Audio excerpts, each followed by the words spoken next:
Friends வணக்கம்.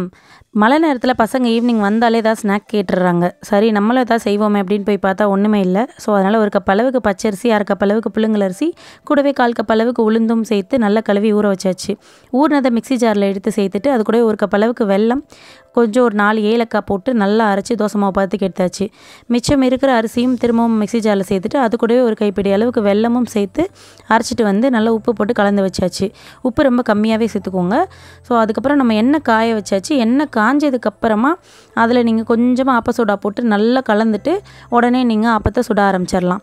நான் இதை அப்படியே எண்ணெயில் விட்டுட்டு ஃபஸ்ட்டு அப்பம் வந்துட்டு கொஞ்சம் கரண்டியை வச்சு தேய்ச்சிட்டதுனால என்ன ஆயிடுச்சுன்னா கொஞ்சம் உடஞ்சிது. மற்றபடி சூப்பராக வந்தது. செகண்ட் அப்பம் கொஞ்சம் டைம் எடுத்து தூக்கி விட்டதுனால ரொம்ப சூப்பராக வந்தது. ஸோ அதுக்கப்புறம் கண்டினியூஸாக நல்லாவே வர ஆரம்பிச்சிருச்சு. இந்த அப்பம் வந்து ரொம்ப சிம்பிளான அப்பம் தான், ஆனால் ரொம்ப டேஸ்டியாக இருக்கும். நான் இதில் போட்டுட்ருக்கும்போதே எங்கள் பக்கத்து வீட்டு பசங்க, எங்கள் பிளாக்ல இருக்க பசங்க எல்லாருமே வந்துட்டாங்க. ஸோ அதனால் என்ன பண்ணலாம் அப்படின்னு யோசித்தேன். இப்படி ஒன்றா போட்டால் வேலைக்கு ஆகாது அப்படின்றதுனால நான் பணியாரக்கல்லில் வச்சு சுட ஆரம்பிச்சிட்டேன். எனக்கு பணியாரக்கல்லையும் ரொம்ப சூப்பராக வந்தது. இந்த மாதிரி நீங்கள் ஊற்றும்போது அது கூட கொஞ்சம் நட்ஸு இல்லை தேங்காய் வந்துட்டு பல்லாக கட் பண்ணிவிட்டு நெய்யில் வறுத்து அதுக்குள்ளே வச்சு கூட நீங்கள் திருப்பி விட்டு அப்படியே கொடுத்தீங்கன்னா அவங்களுக்கு சூப்பராக ஒரு ஹெல்த்தியான ஸ்நாக்காகவும் இருக்கும், சூப்பராகவும் இருக்கும். விரும்பி சாப்பிட்டாங்க எங்கள் பசங்க எல்லாருமே.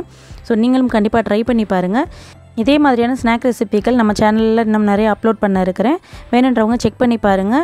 இந்த வீடியோவோட என்னுடைய மற்ற வீடியோக்களுக்கான லிங்க்கும் பின் பண்ணி இருக்கிறேன். வேணும்னா செக் பண்ணி பார்த்துக்கோங்க. இந்த வீடியோ பிடிச்சிருந்ததுன்னா உங்கள் ஃபேமிலி அண்ட் ஃப்ரெண்ட்ஸ் கூட ஷேர் பண்ணுங்கள். எனக்கு சப்போர்ட் பண்ணுங்கள். நம்ம சேனலை சப்ஸ்கிரைப் பண்ண மறந்துடாதீங்க. தேங்க்யூ. மேலும் என்னுடைய சமையல் வீடியோக்கள் எல்லாமே செட்டிநாடு ஸ்டைலில் இருக்கும். கண்டிப்பாக நீங்கள் அதே மாதிரி நான் சொல்லியிருக்கிற அளவுகளில் செஞ்சிங்கன்னா ரொம்ப சூப்பராக வரும். கண்டிப்பாக ட்ரை பண்ணி பாருங்கள். தேங்க்யூ ஃபார் வாட்சிங். இது போன்ற சமையல் வீடியோக்களுக்கு ஹரிதேவ் லைஃப் ஸ்டைலுக்கு சப்ஸ்கிரைப் பண்ண மறந்துடாதீங்க.